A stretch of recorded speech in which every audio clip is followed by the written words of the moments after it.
So, welcome to Bitcoin Summer Montreal, day number 2. Thanks for all being here. Hope you had fun last night, and tonight we're going to have even more fun, and tomorrow even more, and you see how it goes. All right. So, today we'll have NVK, or Rodolpho Novak, co-founder and of Coinkite, the creator of Coldcard and the OpenDime. So before his speech begins, I'll just give an overview of hardware wallets and the Coldcard itself, and then NVK will give us a dive down. Slides. All right. My name's Tristan, for all of you that don't know me. I'm sure I've shaken all of your hands already. So before we begin, I'll just give an overview of private keys in Bitcoin. So we use public key cryptography to create a key pair that controls access to Bitcoin. So simply put, we have a public key that is used to receive funds, so anybody can see it. And then we have a private key that is used to attest to the ownership of the funds that are contained in that public key. Private key is just a number. It can be picked at random. So you could, in theory, just flip a coin 256 times and you write down the results of a heads or tails either as a 0 or a 1. And you'll have the binary digits to create that random private key and that you can then use in your Bitcoin wallet. So Bitcoin does have a standard when it comes to the cryptography used, and this standard is in twofold. You have the elliptic curve digital signature algorithm, or ECDSA, and that is defined by the SECP256K1 curve order and the SHA-256 hash function. So a bit more technical, but just to say that there is a predefined standard when it comes to generating your Bitcoin private key. Nearly every 256-bit number is a valid ECDSA private key, but the range of valid keys, again, is defined by the standard I mentioned. So it's not exactly 256, like it's a bit less, because we're randomly selecting a number between 0 and n-1 inclusive, where there's a constant n, which is equal to 1.15 about times 10 to the power of 77. So it's just a little bit under 2 to the power of 256. So in ECDSA, again, your private key is an unpredictably chosen number between 1 and the order I just talked about. And when the private key is derived, it's, well, you have your public key that is derived through a one-way hash function. So this means that we have a method of verifying that a private key controls the funds held in a public key without revealing what that private key is.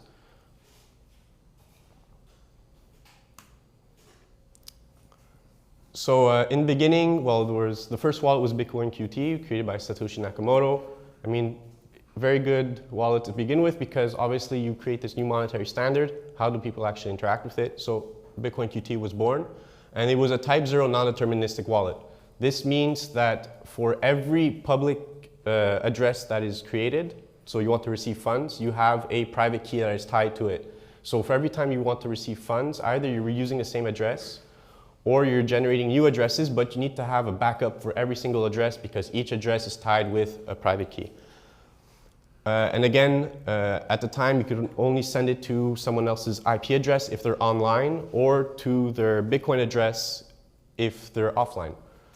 And this changed over time, obviously. We have several BIPs that came into play to improve this experience and functionality of Bitcoin public and private keys. We also had physical Bitcoins, like BitBills, just like a plastic card. We have the Cassius coins, which were physical coins with a hologram in the back. They need to peel off to reveal the private key of the funds held within that coin. And then you have other wallets that came along the way. Multibit was one of the first ones, but now I think it's deprecated. You had bitaddress.org that people used to create paper wallets.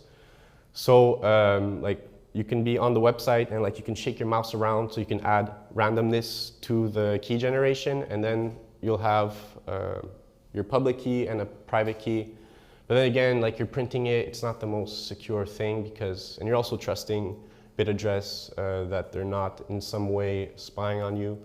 And then one of the more advanced wallets that came along the way was Armory, less popular now, but still a great improvement on the evolution of wallets. And then you have other wallet improvements like pay-to-script hash, BIP32, which is HD wallets. So instead of having a private key per public key, you can have one private key and you can generate multiple public keys afterwards. So it's as if you have several accounts tied to one private key. So instead of having 100 backups because you received coins 100 times, you'll just have one backup and you can generate multiple addresses. And then you have BIP39. So instead of just having a random string of numbers of 256 bits, you'll have a mnemonic seed, which means you'll have anywhere between 12 to 24 words that you can write down and use as a backup. So now we come into hardware wallets. So Ledger was one of the first ones, released in 2013, commercialized in 2014. What is a hardware wallet? Well, instead of using like your software wallet on your computer or some website, I can actually have a dedicated device that is used to generating that private key. So why do you want to have your own device? Well, it's because you'd rather generate your private key on something that is not exposed to the rest of the stuff you're doing. You don't want to use your computer because you connect it to the internet. Maybe you're downloading something malicious. So you'd rather have an isolated environment for generating your Bitcoin private key, since it's the most important, or at least one of the most important things that you need to safe keep if you want to preserve your Bitcoin. And so as a consequence, it's just better adapted for holding larger amounts because it's less of a trusted system versus other software wallets and the likes. So there's a few examples up on display here. We have the Coldcard, the Bitbox, the Ledger, and the Trezor. They have a few differences. They're all quite good.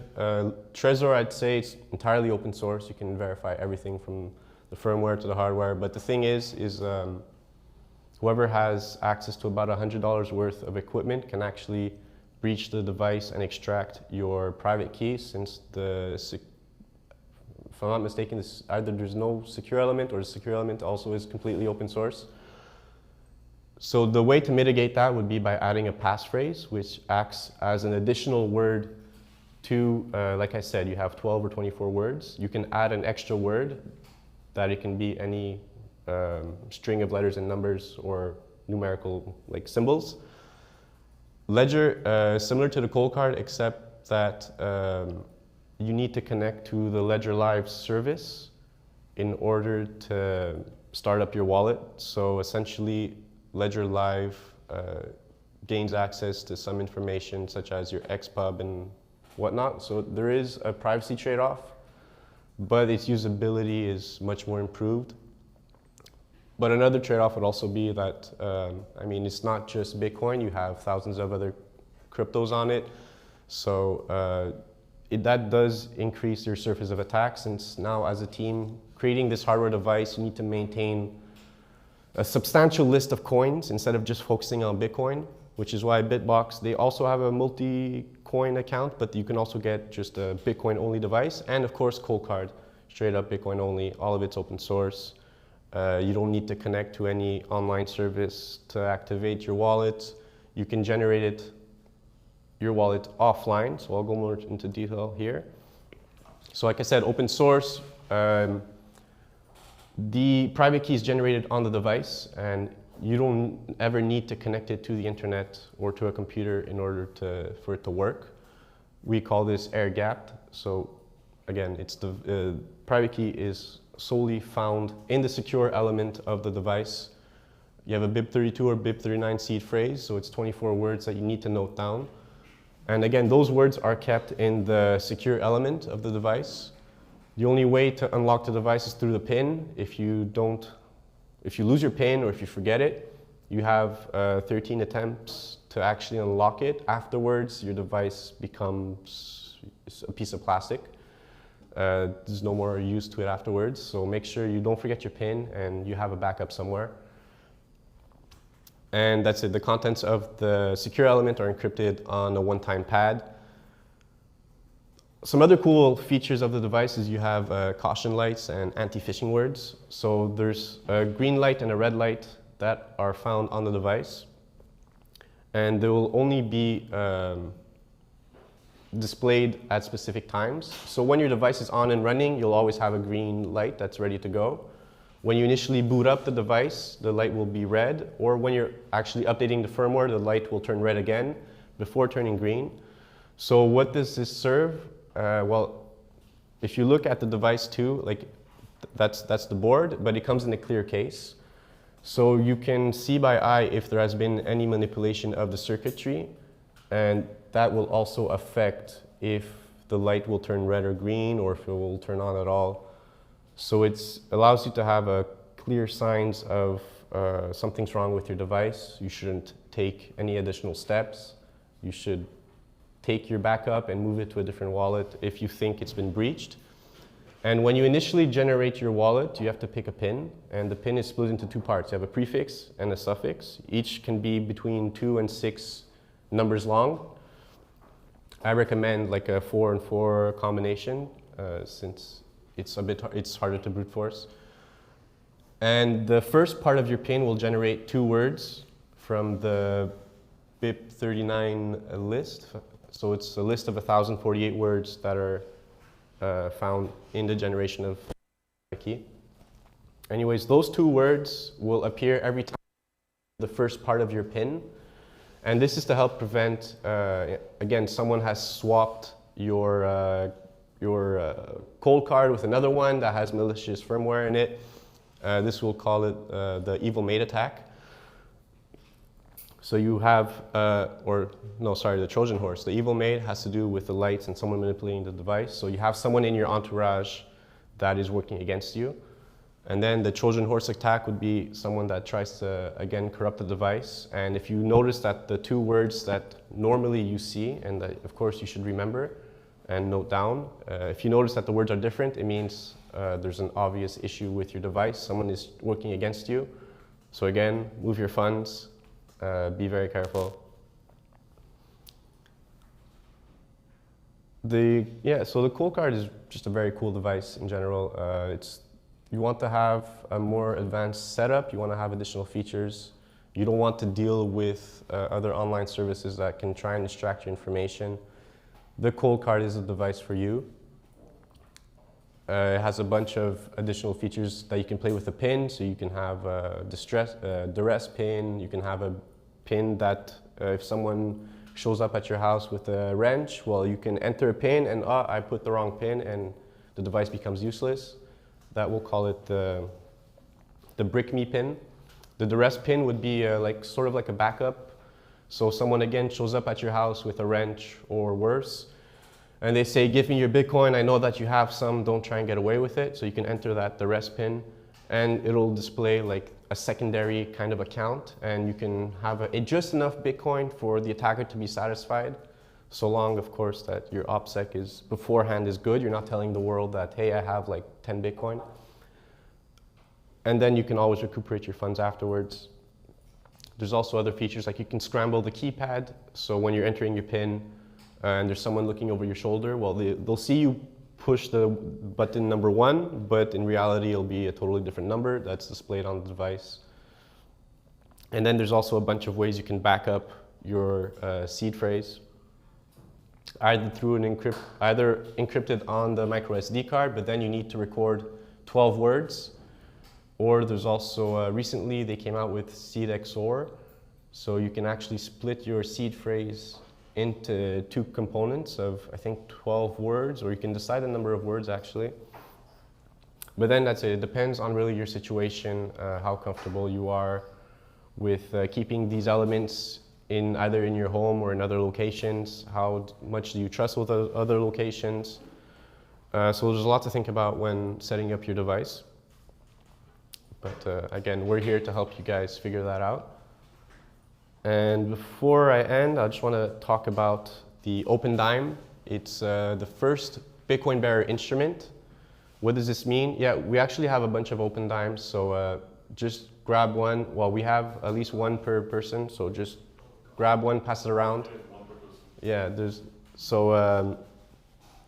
essentially what this is, it's like a piggy bank because the device essentially comes almost empty. You actually need to add entropy to the secure element on the device so that it generates your private key. So how does this work? Drop some file onto the device once you plug it to your computer. And once it collects 256 bits of entropy, both your private key and a single public key will be created. But the private key is only visible once the device is physically breached. So you see in the back of the device, there's like a little circle with a hole in it. So you can pretty much just load this up with Bitcoin and hand it off to someone. So instant and off-chain. Off-chain meaning that's it. You're literally handing someone a physical Bitcoin because you don't know the private key and they don't know the private key until, again, the device is visibly perforated. And each device generates a private and unique private key. So I think Rodolfo is, sorry? The private key is already on it? No, it generates when you start the... Exactly. So when you plug it into your computer, you're going to see like the OpenDime file, and then you'll just have another file in it. It's a set of instructions, and it'll just say, okay, pick a file in your computer and drop it into that OpenDime file, and it'll extract elements from the file you chose. It can be an image, it can be text, whatever. I think it has to be less than 700 kilobytes because all you need is an additional source of entropy because there is a secure element, but you want to like enhance it a bit more. So as soon as it grabs 256 bits of information from the file you dropped, the private key is generated. And that, well, it's generated, but all you get to see is the public key and like a QR code. So you can load the OpenDime, but the private key is only revealed, again, once you remove a chip from the stick itself. So it's a very cool gadget. Coinkite makes a lot of cool gadgets. I really suggest you go check them out. So up next, we'll have Rodolfo, actually, from Coinkite, and he'll be talking with us. Yeah, you guys have any questions you'd like to ask? Just a quick question about the private key on this. Is it 12, 24 words? Does it work like that? It's WIF format, so it's like a string of random letters and numbers. So you can sweep it onto most wallets afterwards. Yeah, like you can't. Yeah, once you get the private key, you'll have to move it onto a wallet so you can actually spend it afterwards, or if you want to move it elsewhere. Okay, so you don't see like a 12 or 24 No, words it's either. not. It's not the same private key format. Yeah, good question. It's a great wedding gift, by the way. Yeah. Costly, but. I have two quick ones, Tristan. Yeah. Regarding open source, does that mean that the code sorry. Regarding open source, Tristan, does that mean that the software that drives Coldcard has been uploaded to some public plate like GitHub and it's been verified by the community? Yeah, you can check all of their code on GitHub, the firmware, the hardware specs, the wiring of the electrical circuit of the device.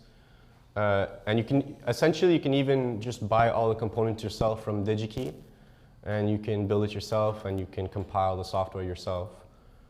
Perfect. Yeah. And is it trustless in the sense that it can generate for me a personal private key and a personal public key that I can write it down somewhere, and if Coldcard goes bankrupt or the government officials walk into the building and arrest all the founders, that I can recover my coins using, let's say, Bitcoin Core or one of the other... Yeah, good question. So again, it's a 24-word format, and the BIP39 standard is used in several wallets.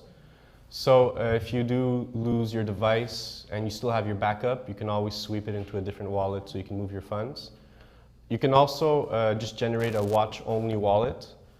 So you can just generate your wallet once, and if your goal is just a stack, you can hide that device somewhere. You can hide your backup in a different location, and you can also engrave your backup on a metal plate, so it's time-proof. And you'll just have a file that you can load onto your computer, either an Electrum file or a Bitcoin Core file, and you can just use that to visualize your Bitcoin addresses without but you won't have spending capabilities, but it'll allow you to stack without having without risking having the device near you in case someone pops up and they're like, hey, like give me your Bitcoin. You can just say they're not here. Like all you have is the addresses and the balance. Yes. Just adding to this question, so you lose, let's say, your device, or the company shuts down, right? So with your private key, you can recuperate regardless whether that device is no longer functional. Even with your private key, you can go on the blockchain Yeah. And with the private key, it'll work even without the device? Yeah, exactly. Well, the way to think of it is, again, to actually be able to control Bitcoin, you need to have the private key associated to it. Coldcard, all it is a means of producing this private key in a way that doesn't compromise your privacy or your security versus other devices. So it will generate those 24 words, and you can then literally destroy the device because you don't want anybody to find it and figure out the PIN. And all you have is the 24 words. Mm-hmm. And that you need to be careful not to lose or... So let's say you don't lose them, right? Or let's right. say you have a ledger, right? Yeah. The ledger. You lose it, you destroy it, Mm-hmm. but you still have your 24, your private key. Yeah. And let's say Ledger goes out of business, so you cannot buy another Ledger. Right. So what do? How do you have access to your Bitcoin? So you can download Electrum, and then Electrum offers you the option of writing down those 24 words into the wallet you're creating. So now Electrum is your signing device. Previously, it was the Coldcard plus the PIN. Whenever you want to sign the transaction, if you want to approve it, you need the device plus the PIN. If you don't have the device or the PIN, you have the words. But if you want to sign those words, it's easier using it in the different wallets. I'm giving Electrum as an example. So Electrum has the signing capability, but now like your private key is on your computer. So ideally, you move it to another hardware wallet afterwards that you create anew. Okay, got it. And you mentioned that Ledger, the company Ledger, Mm-hmm. right?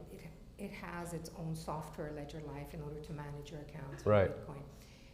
They have, the Ledger company, they have view of all your accounts and what you hold in each account?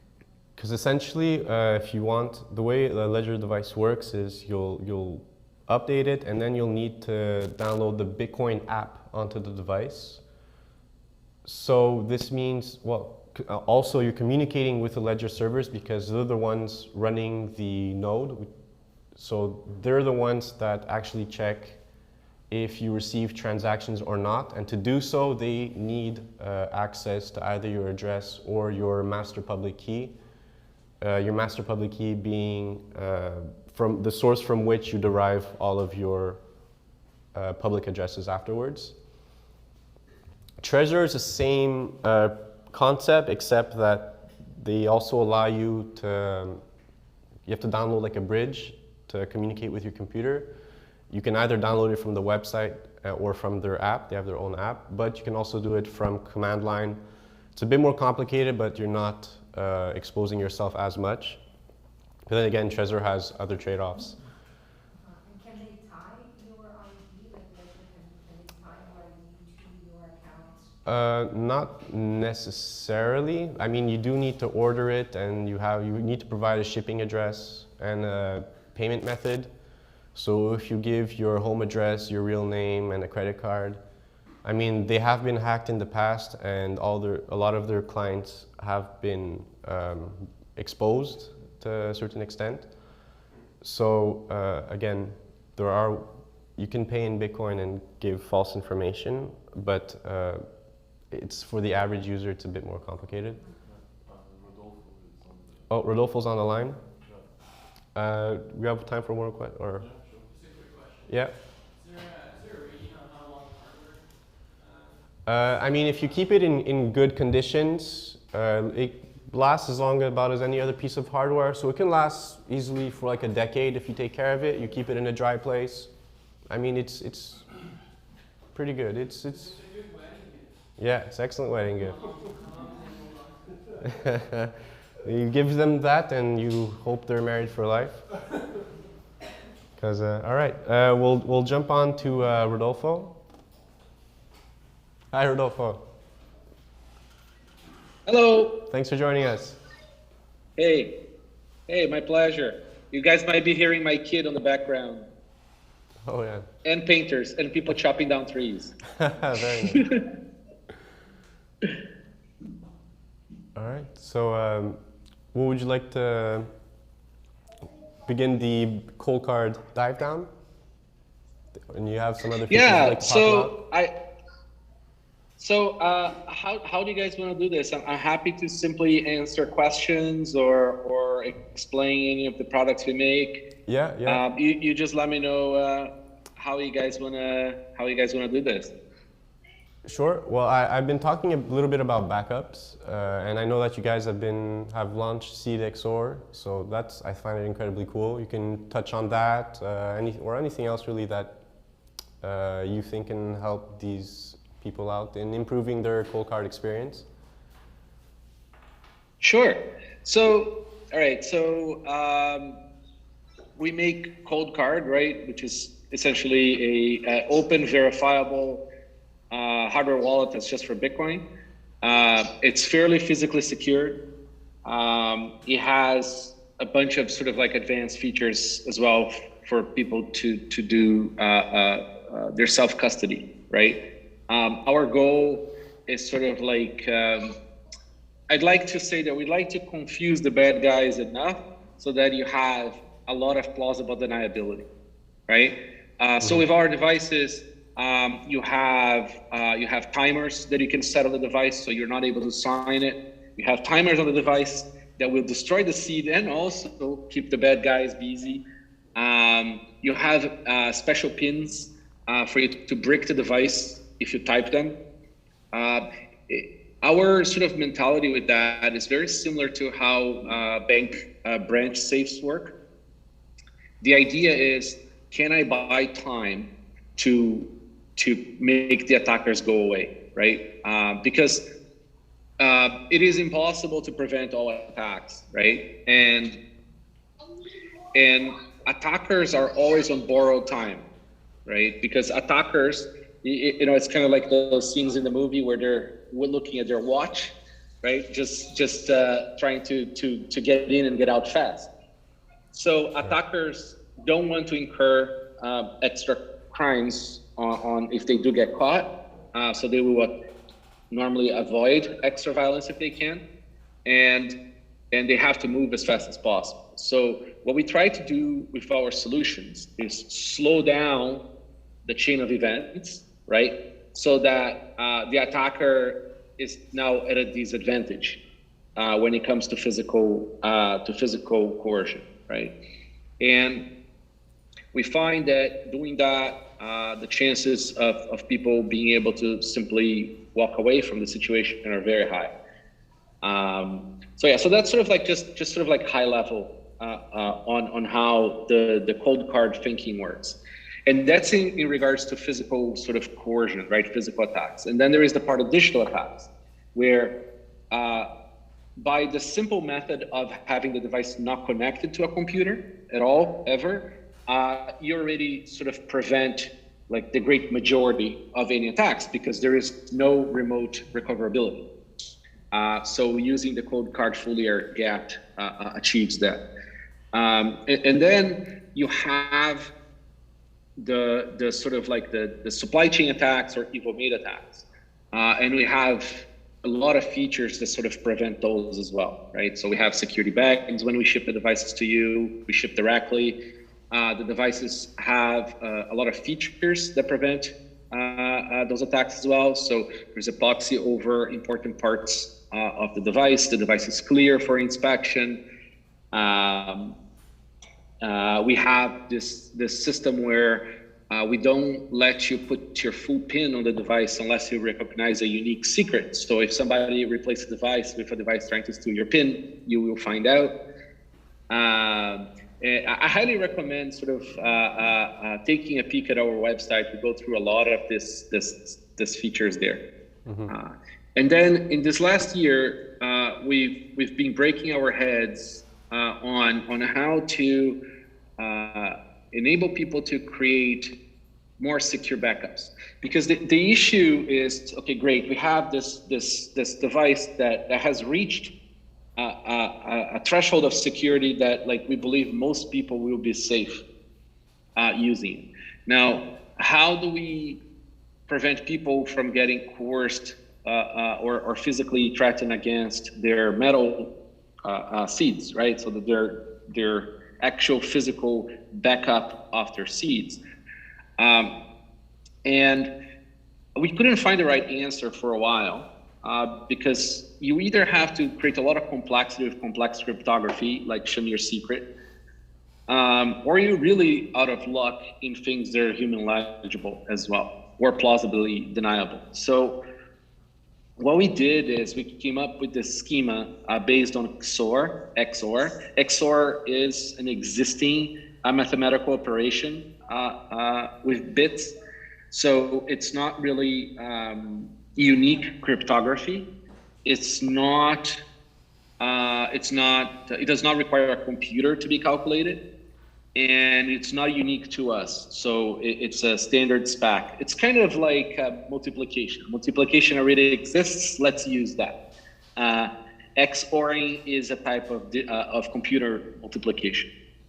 So anyways, so the idea was, how can we let people back up an existing seed without having to create a new seed, an existing seed in two separate locations where neither of the parts alone are a point of failure, and the parts are plausible deniable. So you could have what it looks like to the attacker, a full seed with checksum, and you can deposit some decoy funds on it.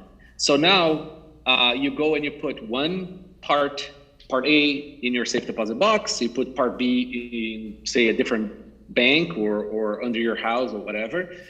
So if you do get coerced into giving away one of those parts, they look like a real seed. And in that mental model of making the bad guys go away, you have a high likelihood of achieving that, right? Because they have what it looks like a full seed. Now, if you want to add safe deposit boxes to your security setup, they're really good because they do have traditional chains of custody, especially in the event of death. The problem with safe deposit boxes is now you have a banker or a state agent that may have access to the safe deposit box. So if you have a clear text seed there, right, now they can see it. That's kind of a problem.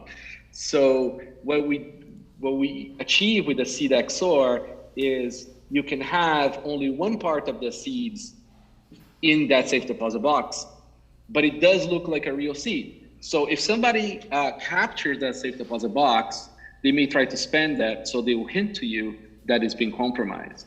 And also, in the event that doesn't get compromised, at least the person handling the safe deposit box won't have access to both parts in order to steal your funds. So that's sort of like a primer on CDXOR. We created a little website for it. It's called CDXOR.com. Explains some of that. Maybe the folks there at Bitcoin Week can help you guys look into it as well.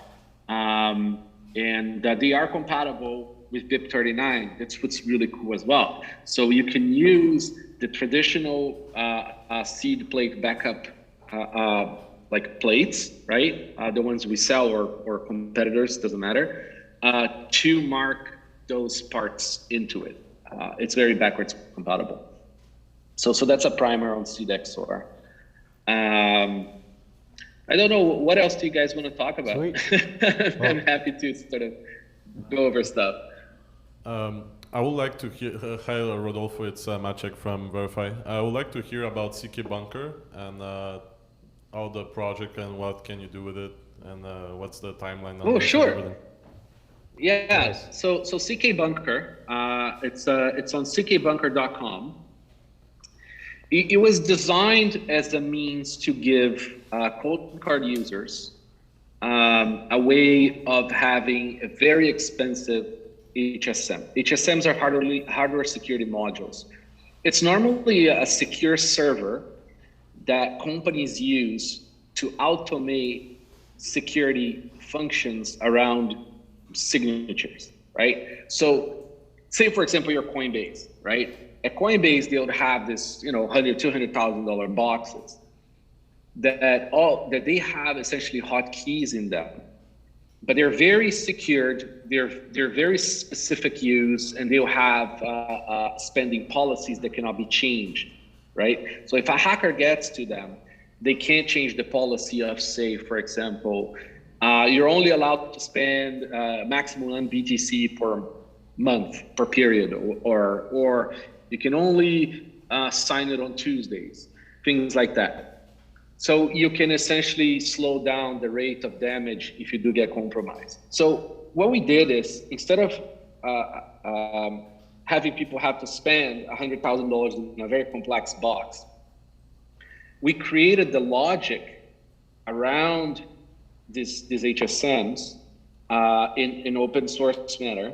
And instead of using these boxes, you have a normal computer connected to a Coldcard, making all those automated operations. So, for example, let's say you want to use a Cosign service, right? Instead of using, say, Casa or Unchained, right? You could set up a Coldcard over Tor somewhere in the world that only you know the address. And then you go to this address and you can cosign a PSBT file or cosign a transaction based on a policy. So for example, this page is going to say, I can only sign it on Tuesdays, right? So if you have an attacker in front of you, you can show to them on the screen, I am not able to sign it. I can only sign it on Tuesday. Today is Sunday. Go away, right? If you are a small business or even a bigger business, some Bitcoin brokerages are testing this out. You can use that to automate your single sig or multi-sig vaults, right? So you don't have to give your employees full access to that Coldcard or those transactions. They can have specific pins that allow them to do some things. The whole point is essentially imagine a robo Coldcard that can do things for you based on a private key that he holds. Great. Thanks a lot, NVK. Does anybody in the crowd have any questions they'd like to ask? Could you say again the website, CDXOR? Like, what's the website? CDXOR.com. OR? Yeah. Yeah, got a question in the back?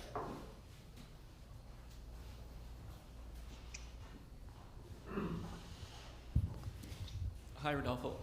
So a bit off topic here, but I was just wondering, so you sent a tweet maybe about an hour ago about supply chain disruption. I'm wondering if you had, if you could give us any more background information on that, or what you're kind of seeing on the ground. Thanks. Yeah, so we're constantly sourcing, right, parts for future use as well, right? And we watch the supply chains very closely so that we don't run out. And not just for this project, we have all sort of like other things on the go, other things we're experimenting, and we try. When we build products, we do very old school, kind of like how a very big company would do. We pick the parts first, and then we build the product. We don't build the product based on dev kits or DIY sort of stuff, and then figure out how to manufacture it, right? So much so that our prototypes are often very close to how they will look like as products later. So in this effort of sort of like experimenting with new ideas, new products, we do some of the sourcing work upfront. So, we were working on a couple of different ideas, unrelated to Coldcard and OpenDime, that, we wouldn't launch them for another year or two if we were to make them. So we were looking to supply chains for some of these, or chains for plastic molds, supply chains for all kinds of stuff, right? And sometimes just for curiosity as well, because it's like sort of like an interesting topic to discuss with distributors and manufacturers, right? We want to understand how their supply chains work, right? So where do they get the machine? Where do they get the springs that go in the machine that makes the other machines that then goes into subassembly of other machines? It is truly a web, right, on how supply chains work. And what we're encountering is there is very great supply chain risk now to subassemblies or things that will require certain types of chips. And sometimes they don't affect the product directly, but sometimes those chips are needed to make the machines that make part of the supply chain of what you're trying to make, right? And you know, due to the infusion of cash in the economy, essentially you're throwing like gasoline in the fire, right? You already have a world right now where supply chains are disrupted because of lack of human resources in general everywhere, or closures of physical facilities, plus the actual shipping concerns, and then you throw in extra demand because cash is so cheap, because people are bored at home. So now you essentially create some stress in what is already a tight supply of things. And then you have fiat collapsing at the same time, and a possible, who knows, maybe China decides to invade Taiwan and TSMC falls to the Chinese government. That would be an absolute disaster. There is practically no complex device that you have in your life that does not have silicon from TSMC, right? Cars, watches, phones, your cordless drill, right? Like everything in your life or in things around your life have the silicon. So it could get tricky. So you know, and then because of all this, and everybody that works in supply chain management understand these concerns, they're also starting to hoard chips, right? And when that happens, you squeeze supply chain further. So I'm starting to see some of those concerns becoming greater. I'd put the likelihood of having concerns high, not certain, but they are high, especially on some things. Great, thank you. I think we have another question. Thanks. Yeah, I actually have some little small questions, probably really easy to answer. What's the cost of your Coldcard? That's a good question. I think it's $119. Yeah. Hang on. 119 US, yeah. Okay. Yeah. Thank you. And maybe it's a newbie question. Is it possible to put other type of crypto or just Bitcoins on Coldcard? It's just Bitcoin. We're focused on Bitcoin, and we actually use the same crypto library that Bitcoin Core does on how we sign transactions and do Bitcoin operations. So even if we wanted to, it's just not possible or viable. We would have to redevelop everything. It really is a Bitcoin for Bitcoin. Perfect. What I normally like to say is, like, if you're a trader and you do need shitcoin capabilities, you know, buy a ledger, which is fairly reasonably physically secure. Use that for your shitcoin needs to do your trading, right? And then do your Bitcoin hodling on a Coldcard. Perfect. Good. And do you have some videos or tutorial that explain how things work if you're not like super techie or like you need to be like super advanced to so our device looks a little, our devices look a little intimidating, especially because our docs have more information than most docs do as well. But it's surprisingly simple. It really, like, it doesn't require a lot in order to understand. And we have a ton. We have like videos, we have walkthroughs, all kinds of stuff. So if you go to coldcardwallet.com/docs, at the bottom, there's lots of videos. There's also a lot of community-based education around Coldcard. And sometimes the language of one documentation may not be what you or how you understand things. So you might just want to find a different one, but there's plenty. You can spend days reading this stuff. Perfect, awesome, thank you so much. Yeah, we have some content on our blog that helps you set up your cold card, add a passphrase, recover from a backup. And there's also a lot of videos by Keep It Simple Bitcoin. There's a lot of great content on the web. Yes. Yeah, the guys from Verify did do some guides that were great. Thank you. We have another question for you. Rodolfo, I wanted to ask a bit of a follow-up to the previous question and to your, well, the comments you just made. As a builder and a builder in your case and managing that company and the product, what's your focus really, and what's the trade-off for you in building something that's security focused, but also that you want it to be very accessible for most users and be user friendly, but what's the trade-off in being techie or just user friendly for you? What's the challenge like?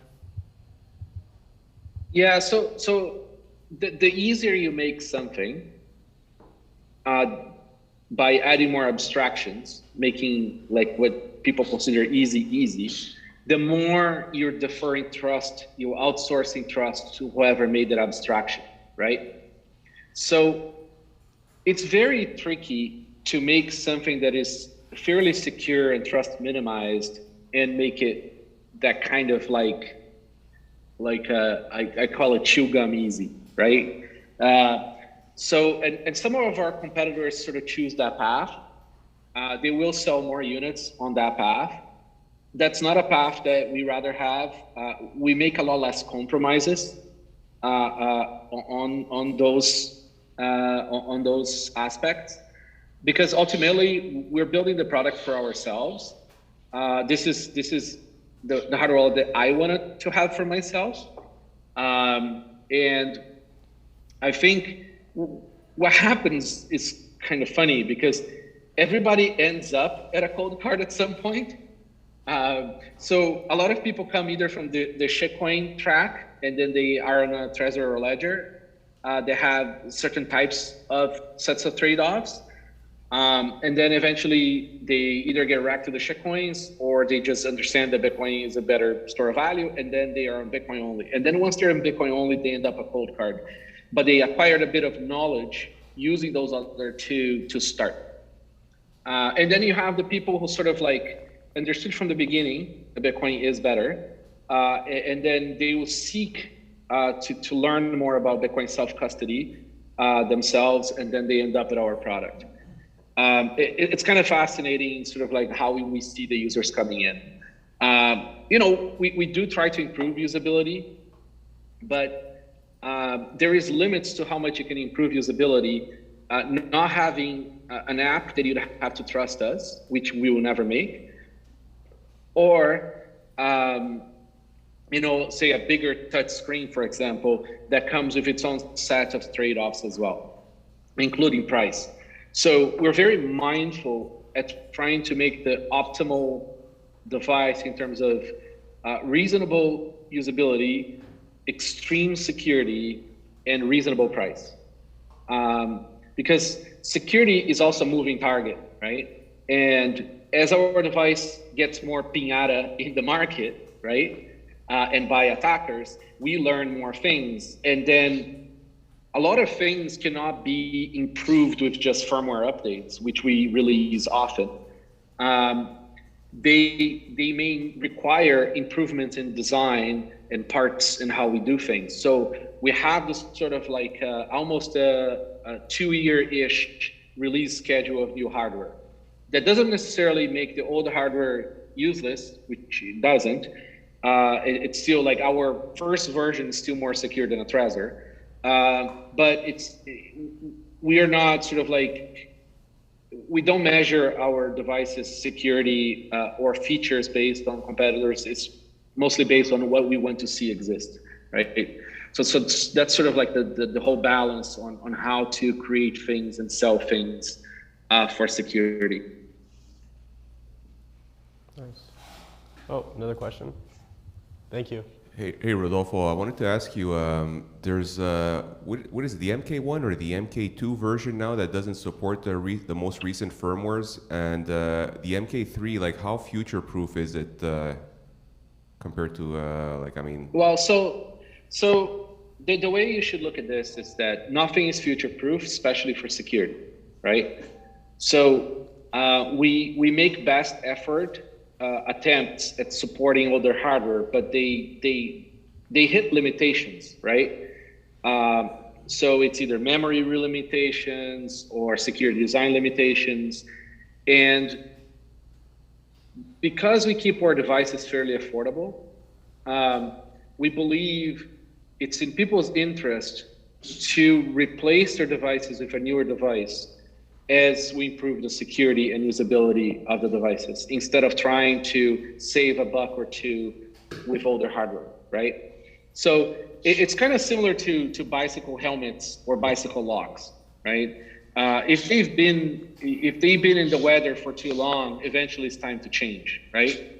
And we make it incredibly easy and safe, like actually secure, safe for you to transition hardware.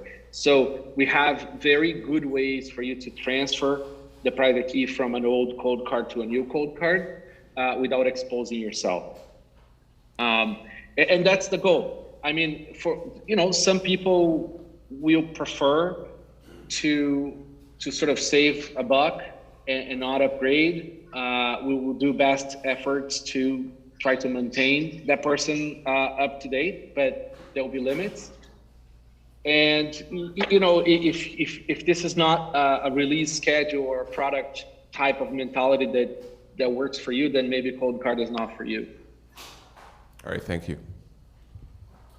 Hey Rodolfo, it's Maciek again. I know you're playing with ham radio too as a hobby, but are you thinking maybe in the future creating some kind of product that lets you send Bitcoin through radio waves or something like this?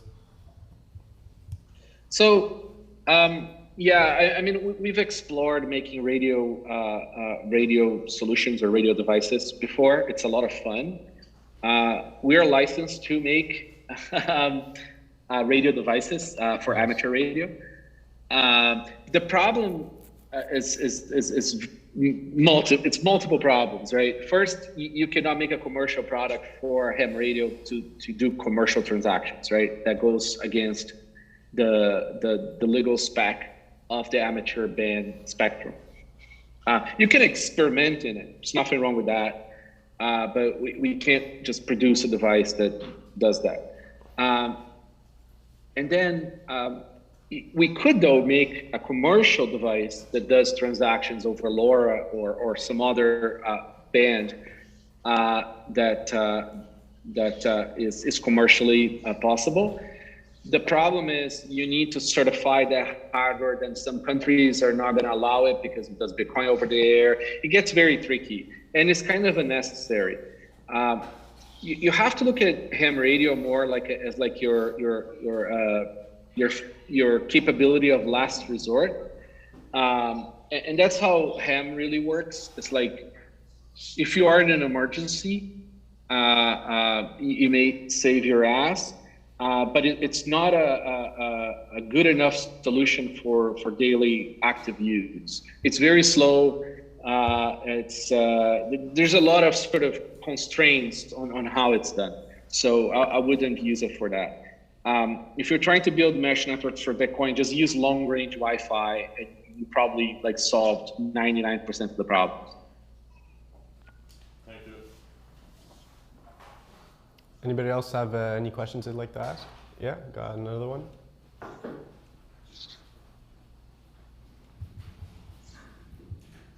So for the Coldcard, you have in the part for export wallets, you have Electrum, Wasabi, and like generic JSON file. Can you Yes. speak on, like, I don't want to say recommend, but is there any pluses or minuses for Electrum versus Wasabi? Yeah. So different people, different solution, different needs, right? I am a huge fan of Electrum, and now a huge fan of Sparrow, which uses the Electrum network. They are turnkey, right? So they're all light clients. It comes with privacy considerations, right? They will leak your public key information or address information to the servers in which you're using to check for transactions. Now, you can do that over Tor. That solves a lot of issues. You can also then go the extra complication and run your own Electrum server against your own node. It's not that hard, but it's definitely a step above, and it's not for the average person, right?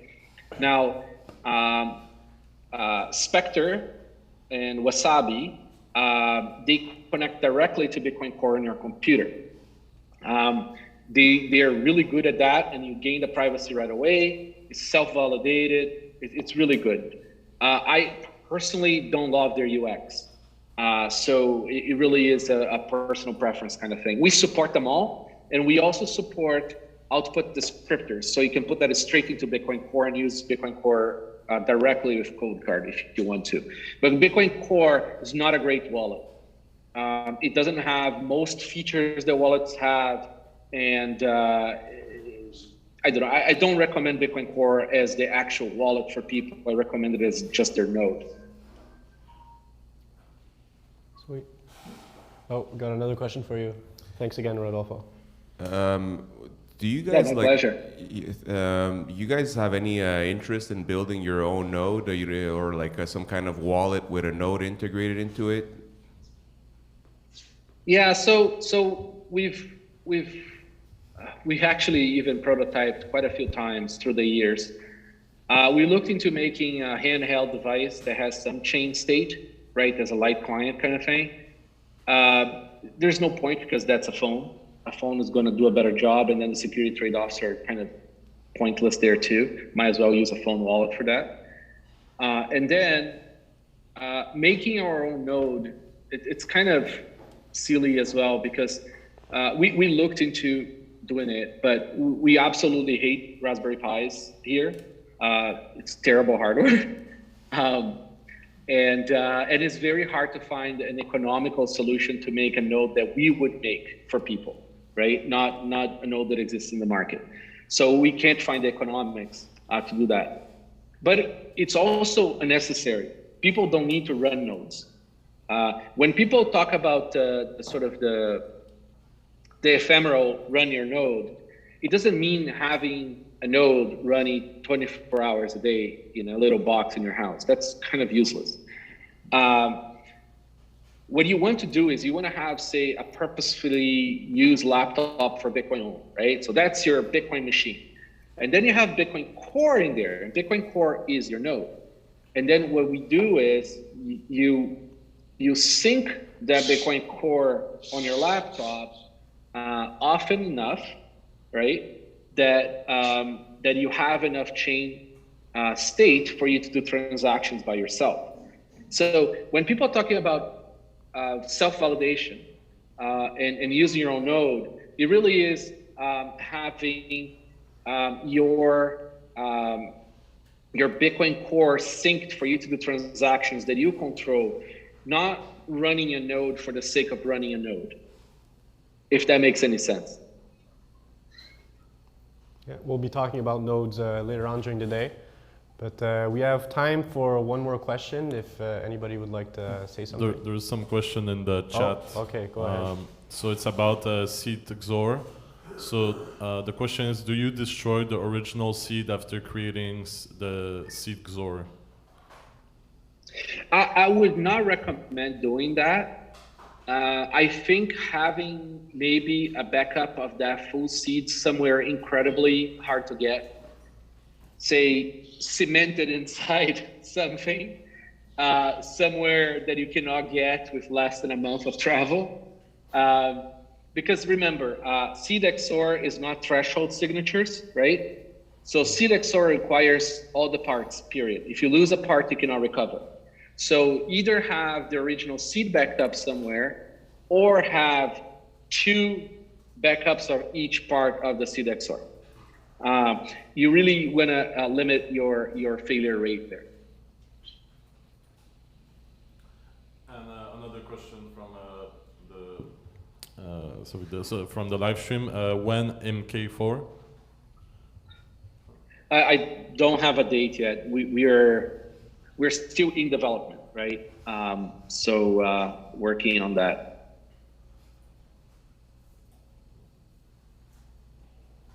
Okay. Great. Maybe. Oh, you got a question? Me? Yeah? No? Okay. You're just stretching. All right. Anybody else in the chat have a question? No? All right. Well, I think, first of all, thank you very much, Rodolfo. Really appreciate having you with us today here. Really brought a lot of clarifications. Well, it's my pleasure. Thank you for the merch. Oh yeah, the merch, we're all swagged out now. We're gonna... Did it arrive in time? Yeah. We got it last night, man. Oh, I'm happy you did. It's sweet, man. That's awesome. Oh man, I wish I could be there, but I'm kind of stuck here in a very far away place. I mean, I'm loving it, but at the same time, I'm missing hanging out with Bitcoiners.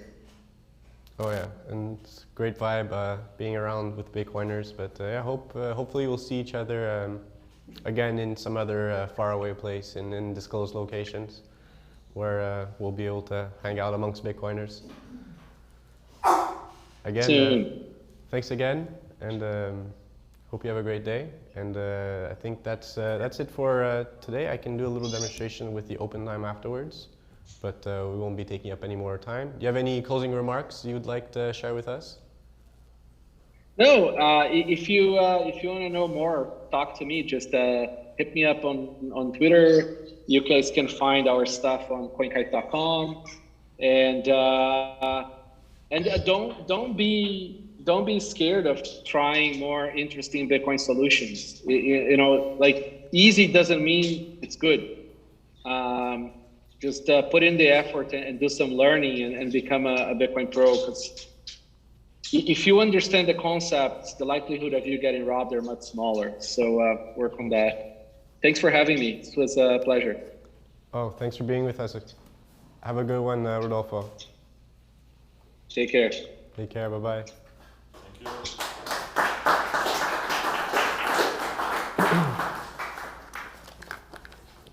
So, Does everybody have OpenDime? Yeah. Okay.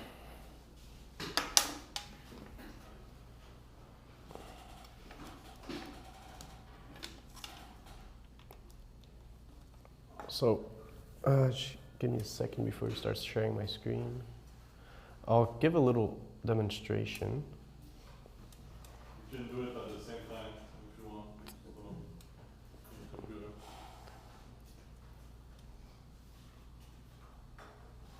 So, okay. I have my adapter here for my USB drive. Can you film that? Well, okay.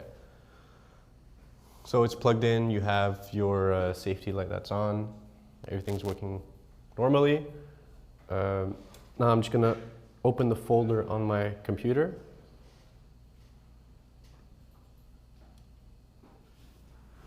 Can you just share the, yeah. So whether you're running it on Mac, Windows, or Linux, it's pretty much the same. It's just the interface will change a little bit. Oh, okay. So in my file section here, we have the OpenDime. So you have your README. It gives you basic instructions. It's fresh and unused. How does it work? You can run it from your command line in the terminal. Then there's a little legal notice saying that, hey, if you lose it or if anything happens, it's the purchaser that is responsible for it. So all that we will do is I'll just grab some file here and I'll just drop it, and there we go. So that's a normal sign. So the device essentially just took that file, took 256 bits of entropy from it to generate the private key. So you said the file has to be like less than 700K. Yeah, well, ideally, but I'm not sure if, I think that was on the previous version. I don't remember actually if it can be greater or not right now, but then again, it's not a USB drive. So if you attempt to move something that's too big, it just won't work. And there we have it. Now on the device, we have the address here. We have the QR code that's generated also. Everybody see clearly? Yeah. And we also have private key.text. If you try, it says sealed, right? So the only way really to reveal the private key is again by physically breaking the device, well, removing a pin from the device. You can just use like a little needle. And it's as simple as that. Now you can load up your OpenDime and you can have physical Bitcoin that you can use if you want to put a Bitcoin on it and use that to buy a home one day or give it as a gift to someone. Again, someone mentioned a wedding gift. It's very cool. Yeah, that's pretty much it. If you put the same file onto a different OpenDime, will it give you the exact same 24C? No, it'll always select, because no, the short answer is no. It'll always select. So there's randomness other than. Exactly, because you do have a secure element that is also a factor of entropy. And there's only one receiving address that is generated, so if Yeah. you use it for multiple transactions, it's always the same address. Right, it's always the same address. You told us yesterday we're not supposed to do that. No, there is, yeah. There is obvious privacy reasons not to reuse the same address, but then again, this is more of like a one-time use. Once you load it up, hand it out or keep it somewhere safe. There's no identity. Like, that's it. There's, yeah, like you said also, that's it. If you can send it, you can send several transactions, but then again, it's on the device. It's not tied to a specific computer or person. Yeah. So what exactly happens when you use a pin to break that? A new file comes up on the. Yeah. So your private key text here will display the private key in a WIF format. So it's a long string of letters and numbers. And then that you can just copy it into Electrum, for example. You can say import wallet, and then you can select from a private key, and then you put that in there so you can spend it afterwards. If you want to spend it like that. If you want to, that's it. If you want to broadcast a transaction, you need to spend it from a wallet.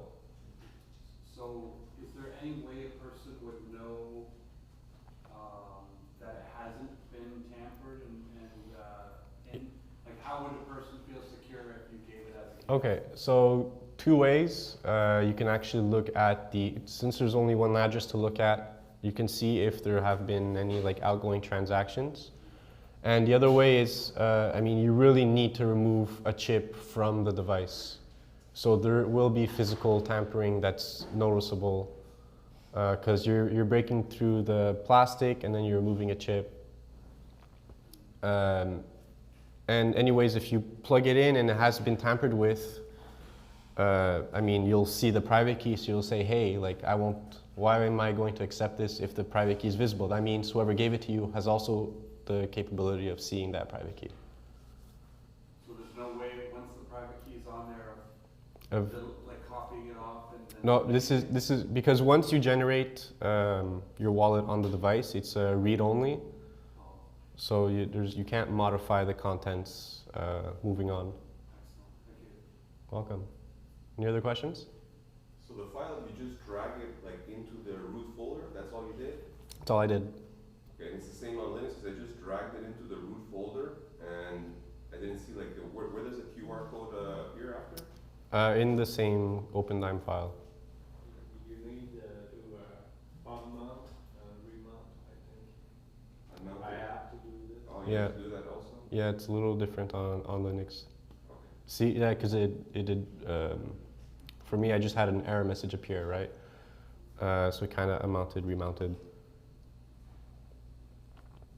All right, if there's nothing else, we're just going to take a break for lunch. And oh, okay.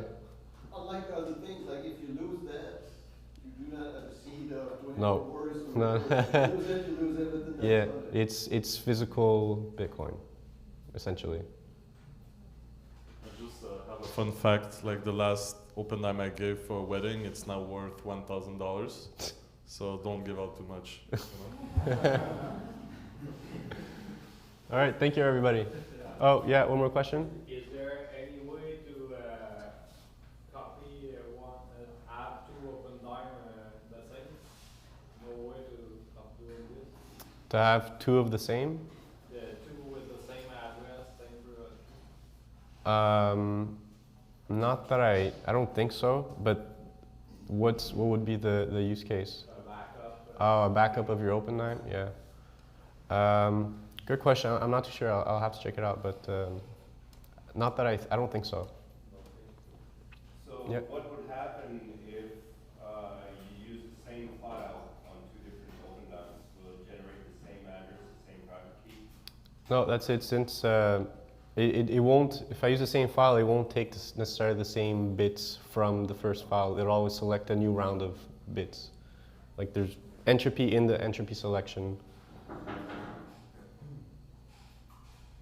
All good? All right. Thank you, everybody.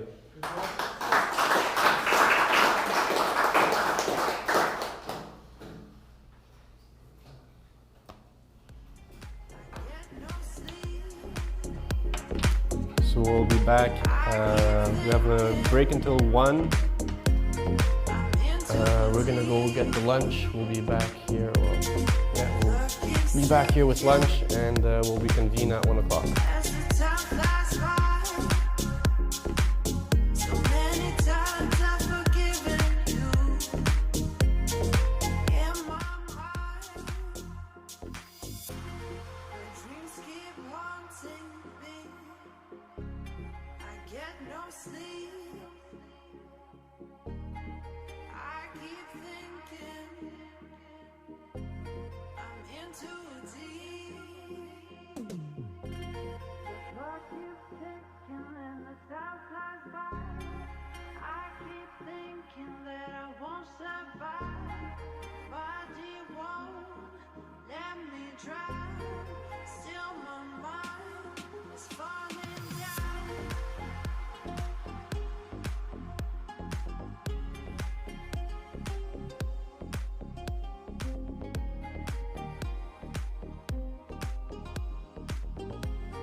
rays of gold, rays of gold, rays of gold, rays of gold. Heaven is shining down, rays of gold. Cover me with your light, take me home. Forever keep shining down, rays of gold, rays of gold, rays of gold. Speaking over me.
you something, something you don't know. I feel you're here with me. I need to show you all. 'Cause you're beautiful, you're beautiful with me. Give you everything, it's the only thing I need.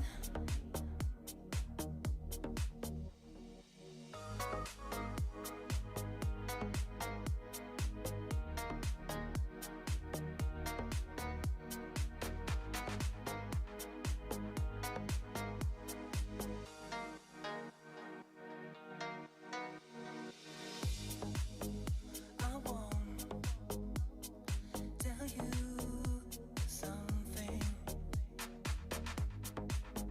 something you don't know. I feel you're here with me. I need to show you all. 'Cause you're beautiful with me. Give you everything, it's the only thing I need.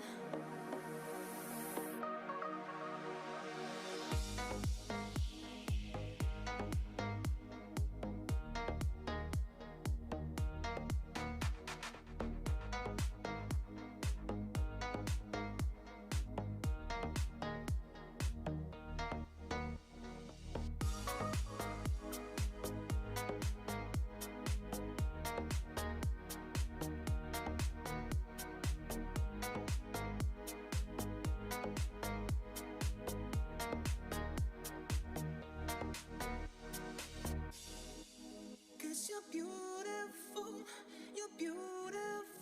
with me. Give you everything, it's the only